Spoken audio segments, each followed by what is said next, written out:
अस्सलाम वालेकुम, this is Jawad Ghani from crypto bull. Previous video में हमने बात की थी कैंडल स्टिक के बारे में, कैंडल स्टिक की साइकोलॉजी के बारे में, ओपन हाई लो क्लोज के बारे में आप लोगों को बताया था क्या होता है। आज हम उसे भी थोड़ा देखेंगे और अभी हम बात करेंगे कैंडल स्टिक के टाइप्स के बारे में और बायर और सेलर के बीच में जो टग ऑफ वॉर होता है उसके बारे में, कैंडल स्टिक की बॉडी के बारे में। ठीक है, ये है कैंडल स्टिक, नॉर्मल एक कैंडल स्टिक जो होती है। इसके बारे में आपको पिछली वीडियो में बताया था, हाई किस तरह बनता है, लो किस तरह बनता है, ओपन क्लोज। जो बुलिश कैंडल होती है उसका जो ओपन होता है वो नीचे होता है, क्लोज ऊपर। ओपन के ऊपर अगर क्लोजिंग होती है तो इसका मतलब वो बुलिश कैंडल है। ओपन के नीचे अगर क्लोजिंग होती है जिस तरह यहाँ पर है तो इसे बेरिश कैंडल कहते हैं। हाई और लो सेम होते हैं, बेरिश कैंडल में भी बुलिश कैंडल में भी।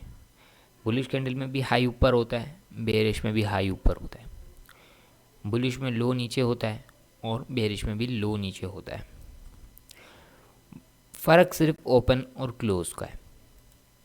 ठीक है, और जहाँ कैंडल क्लोज होती है उसी के आगे सेकंड कैंडल ओपन हो जाती है। अब चाहे वो बेरिश हो या बुलिश हो, ये इस कैंडल का क्लोजिंग है। यहाँ पे ये ओपन हुई, यहाँ जाके क्लोज हो गई। ये हाई बनाया बट इसको नीचे ले आए, ऊपर क्लोज नहीं हो पाई। अगर यहाँ क्लोज होती तो इस कैंडल पे हाई नहीं होता, कोई भी हाई और क्लोजिंग प्राइस सेम होती।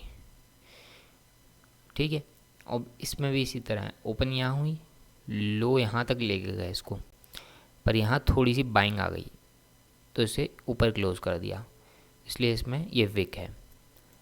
अब ये जो ऊपर जो लाइन है और जो नीचे लाइन है, जो लो और हाई है, इसकी जो ये लाइन आपको दिख रही है छोटी सी, इसे कहते हैं विक। कुछ लोग शैडो भी कहते हैं इसे, विक शैडो। ठीक है, तो ये कैंडल स्टिक बीच में होती है, इसके जो बीच में है इसे बॉडी कहते हैं, कैंडल स्टिक की बॉडी। ये जिसको ये आप ये जो देख रहे हैं रेड और ये ब्लू, ये बॉडी है। इसके ऊपर और नीचे जो लाइन है इसे विक कहते हैं। ठीक है, समझ आ गया होगा आपको यहाँ तक। आगे चलते हैं टाइप्स ऑफ कैंडल स्टिक। अब ये कैंडल स्टिक की टाइप्स हैं। इसमें आप ये देखें अगर, तो इस तरह की कैंडल स्टिक हो सकती है जिसमें ओपन क्लोज हाई लो एक ही प्राइस है, कोई मूवमेंट नहीं हुआ मार्केट के अंदर, ना हाई बना ना लो हुआ, यानी कि कोई ट्रेड ही नहीं हुई, उसी प्राइस पे रही स्टेबल। जिस तरह से आप अक्सर देखेंगे USDT या USDT के जो चार्ट हैं ज़्यादातर वो इस तरह स्टेबल रहता है। ठीक है, इतनी ज़्यादा मूवमेंट नहीं होती। अब ये अगर आप देखें तो ये भी एक कैंडल स्टिक है। ठीक है, इसे कहते हैं ग्रेव स्टोन डोजी। अच्छा, ये बहुत सारे नाम हैं, gravestone doji, dragonfly, spinning top, hanging man. हम इस सब में नहीं जाएंगे, सिंपल चीज़ रखेंगे जो आपको अगर समझ में आ जाए। तो ये इतने सारे नाम जो हैं, हज़ारों नाम है कैंडल स्टिक के, इनको याद रखना ज़रूरी नहीं है। ठीक है, इतनी ज़्यादा कन्फ्यूजन पैदा करने की ज़रूरत नहीं है। हम इसे सिंपल रखेंगे कि कौन से रिवर्सल पैटर्न होते हैं और कौन से कंटिन्यूएशन वाले पैटर्न होते हैं। अब मैं हर एक कैंडल स्टिक पैटर्न पे एक वीडियो तो बना सकता हूँ, बट उसकी ज़रूरत नहीं है, वो सिर्फ टाइम वेस्ट होगा आप लोगों का। तो इसमें हम सिर्फ डायरेक्ट बात करेंगे कौन सा कैंडल स्टिक, नाम को याद रखने की ज़रूरत नहीं है, सिर्फ ये देखना है कि कैंडल स्टिक दिखती कैसी है। अगर वो इस तरह की दिखती है तो वो रिवर्सल कैंडल। ठीक है, अभी इसे हम देख लें अगर, तो ये इसे कहते हैं ग्रेव स्टोन डोजी। यहाँ ओपन हुई प्राइस, इसे हाई तक लेके गए, मतलब कि पीक पे लेके गए प्राइस को, लेकिन जब क्लोजिंग का टाइम आया तो इसे वापस नीचे ले आए, मतलब कि सेलिंग आ गई। ये ऊपर अगर विक है तो इसका मतलब सेलिंग है। ठीक है, नीचे विक होती है तो इसका मतलब है यहाँ पे बाइंग हुई है। जितनी बड़ी नीचे विक होगी उतना बाइंग प्रेशर होगा। ठीक है, अब इसमें ऊपर की तरफ विक है। ठीक है, तो यहाँ पे ऊपर गई प्राइस लेकिन फिर सेलिंग आ गई, वापस नीचे आई प्राइस। इसे एक और तरह से समझ सकते हैं कि अगर इसको लोअर टाइम फ्रेम में देखें, अगर ये 1 आवर का कैंडल है तो अगर इसको 5 मिनट में आप देखेंगे तो ये आ रही है प्राइस, ठीक है। प्राइस को ऊपर लेके गए, फिर प्राइस को नीचे लाके क्लोज कर दिया, ठीक है। अब अगर इसके हाई के ऊपर कैंडल क्लोज होगी तो ये डबल बॉटम हो जाएगा। ये इस तरह से आप लोगों को कोई भी नहीं समझाएगा कि ये बनता कैसे है पैटर्न, ठीक है। ये वापस यहाँ लाके क्लोज किया, अभी यहाँ डबल बॉटम बन गया, बट अगर इसके हाई के ऊपर जाएगा तो ये डबल बॉटम, ये नेकलाइन ब्रेक हो जाएगी। समझ में आई बात? ये इतना ईजी है इसको समझना। ये ग्रेवस्टोन डोजी है, ये अक्सर नीचे आने के बाद बनता है। मार्केट ऊपर से गिर रही होती है तो ये नीचे बनता है आके। अगर ये नीचे बने तो भी रिवर्सल है, ऊपर बने तो भी रिवर्सल है, ठीक है। अब इसमें ये कोई बहस नहीं करनी है कि ये नीचे आना चाहिए, ऊपर आना चाहिए, कहीं पे भी आ सकता है, किसी भी एरिया ऑफ वैल्यू में आ सकता है, रेजिस्टेंस पे भी आ सकता है, सपोर्ट पे भी आ सकता है, दोनों जगह इसका एक ही साइन होगा, रिवर्सल, ठीक है। अगली कैंडल पे चलते हैं, ये है डोजी। इसमें यह हुआ है कि यहाँ नीचे तक इसको लेके आए प्राइस को नीचे सेलर्स, लेकिन बायर्स ने फिर इतना बाय किया कि इसको इसके ओपनिंग प्राइस से ऊपर ले गए। फिर सेलर आ गए, इसको वापस नीचे ले आए और इसको जहाँ पे ओपन हुआ था वहीं क्लोज कर दिया। इसकी ये से कहते हैं टग ऑफ वॉर, मतलब कि खींच रहे हैं ऊपर नीचे। अच्छा, अक्सर इस तरह की कैंडल्स आती हैं मार्केट में, लोग समझते हैं मार्केट में कोई मूव नहीं हो रहा। असल में सबसे ज़्यादा मूव यहीं हो रहा होता है क्योंकि यहाँ इनडिसीजन होता है। आधे लोग इसको ऊपर ले जाना चाह रहे होते हैं, आधे नीचे, तो इस तरह के कैंडल्स आते हैं। और जब इस तरह के कैंडल के बाद जो कोई ब्रेकआउट आता है तो वो बहुत स्ट्रॉन्ग ब्रेकआउट होता है। उसके बाद प्राइस जो है रुकती नहीं है, क्योंकि वो जितने भी होते हैं वो एक ही डायरेक्शन में फिर करते हैं इसको मूव, प्राइस को, ठीक है। इसकी भी समझ आ गई होगी। ये लो किस तरह बना, नीचे लेके गए फिर ऊपर लेके गए, लेकिन प्राइस क्लोज उसी जगह पे हो गई, इनडिसीजन आ गया मार्केट के अंदर, ठीक है। आगे आ जाते हैं, ये है ड्रैगन फ्लाई डोजी। अब इसके नाम इतने याद रखने की ज़रूरत नहीं है, बस आप इसको डोजी कह लें सबको, चारों को, ठीक है, कोई फ़र्क नहीं पड़ता। इसका नाम आप चेंज भी कर लें, काम एक ही है इनका। ये किस तरह बनता है, अब अगर आप देखें तो ये प्राइस ऊपर जा रही है, इसे नीचे लेके गए सेलर, फिर बायर ऊपर ले गए, ठीक है। फिर अगर यहाँ से सेलर नीचे लेके जाते हैं और ये वाला लो ब्रेक करते हैं तो इसे नेक लाइन ब्रेक होना कहते हैं, और फिर ये डबल टॉप बन जाता है। तो इस हिसाब से इसे हम ट्रेड करते हैं अगर ये बड़े टाइम फ्रेम में आता है तो। शॉर्ट टाइम फ्रेम में डबल टॉप बना हुआ होता है, ठीक है।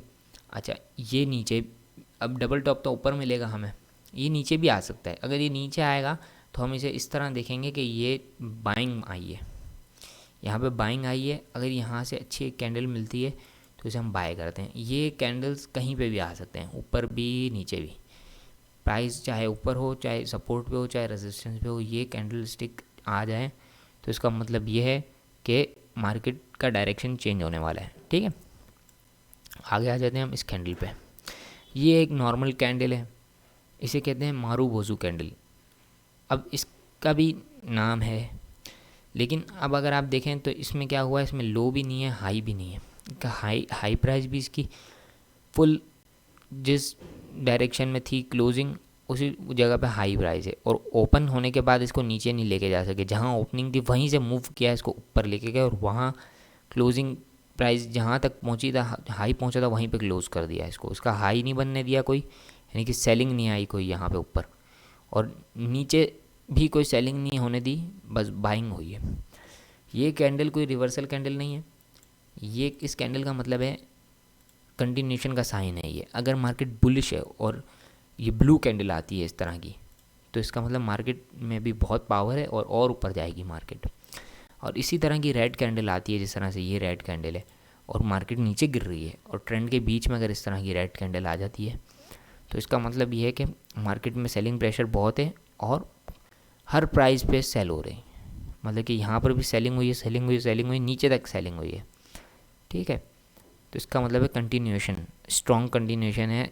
जो ट्रेंड चल रहा है वो बहुत स्ट्रॉन्ग है, इसका मतलब ये होता है। बगैर विक की अगर ये कैंडल ना, ऊपर भी विक नहीं है, नीचे भी विक नहीं है, ठीक है। ऊपर विक हो भी सकती है, अगर रेड कैंडल है तो ऊपर विक हो भी सकती है, नीचे विक नहीं होनी चाहिए, ठीक है। और अगर ब्लू कैंडल है, बुलिश कैंडल है, तो नीचे विक हो सकती है, क्योंकि नीचे विक होगी मतलब ये होगा उसका कि बाइंग हुई है नीचे भी, ठीक है। बट क्लोजिंग प्राइस जो है इसकी हाई के करीब हो, और बेरिश कैंडल में क्लोजिंग प्राइस लो के करीब हो। अब आ जाते हैं, ये स्पिनिंग टॉप है।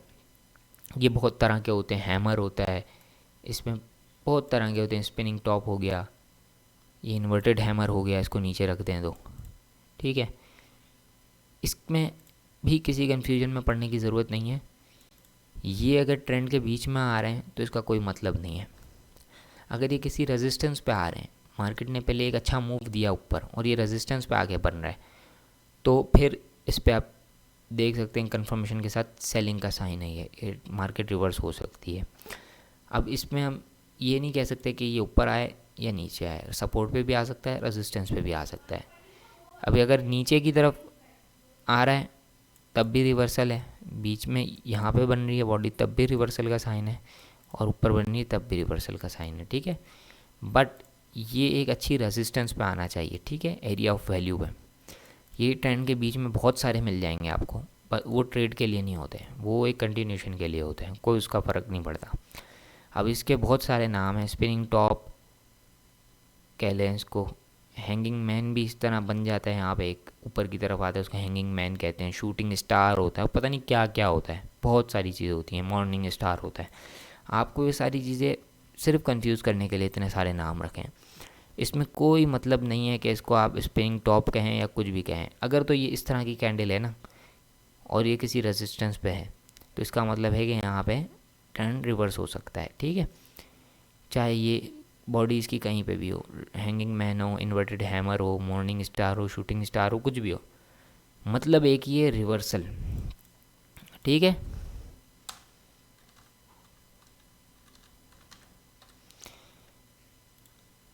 अब मैं चाहूँ तो हर एक नाम पे एक वीडियो बना के बता दूँ आपको, hanging man, inverted hammer, shooting star, morning star, कोई फ़ायदा नहीं है, आप लोगों का टाइम वेस्ट होगा। और बात एक ही है, रिवर्सल, ओनली रिवर्सल, चाहे कहीं पे भी आए कैसा भी आए, रिवर्सल होगा। इसका मतलब अगर इस तरह की कोई कैंडल आ रही है ना, अगर तो इसको आप इस तरह से भी कैलकुलेट कर सकते हैं कि अगर इसकी विक जो है वो 20% नीचे की तरफ है, ठीक है, तो फिर इसका मतलब है सेलिंग आएगी। और अगर विक नीचे की तरफ है तो इसका मतलब है बाइंग आई है नीचे से, ठीक है। तो इस तरह से आप इसको देख सकते हैं।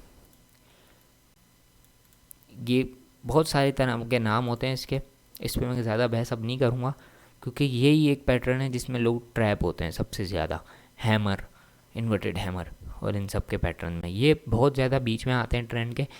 अब इसको अगली वीडियो में बताऊंगा ट्रेड किस तरह करना है, किस जगह पे करना है और कब करना है, ठीक है। ये अब हम अगली वीडियो में बात करेंगे।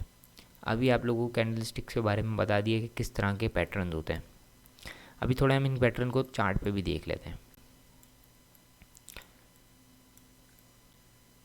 ये एक एक कैंडल कुछ कहती है, हमें बताती है कि यहाँ पे क्या होने वाला है। अगर इससे बात करना आ जाए तो ये ट्रेडिंग बहुत इजी हो जाती है, ठीक है। चलें अभी हम इसको 1 आवर टाइम फ्रेम में देखते हैं। अभी अगर आप ये देखें कि ये ट्रेंड के बीच में आया है, ये डोजी, कुछ भी नहीं हुआ, इनडिसीजन है मार्केट के अंदर, ठीक है। अब ये ज़रूरी नहीं कि एक आए और सेकंड से मार्केट रिवर्स हो जाए, नहीं ऐसा नहीं है। अब अगर आप यहाँ पे देखें कि रेजिस्टेंस के बाद वही जो मैंने अभी स्पिनिंग टॉप की बात की है, इसे लोग कहेंगे इन्वर्टेड हैमर, ठीक है। तो इससे हमें मतलब नहीं है, ऐसे हमें क्या कहना है, हमें देखना है कि यहाँ पे ऊपर सेलिंग हुई है, जो विक है इसका मतलब सेलिंग हुई है, और प्राइस जो है नीचे बेरिश क्लोज कर दी है, ठीक है। अब ये ज़रूरी नहीं है कि इसके अगली कैंडल से मार्केट रिवर्स हो जाए, मार्केट थोड़ा टाइम लेती है। ये देखें कितने सारे साइन आए, यहाँ पे डोजी भी है, यहाँ पे स्पिनिंग टॉप भी है, यहाँ पे बहुत सारे साइन हैं।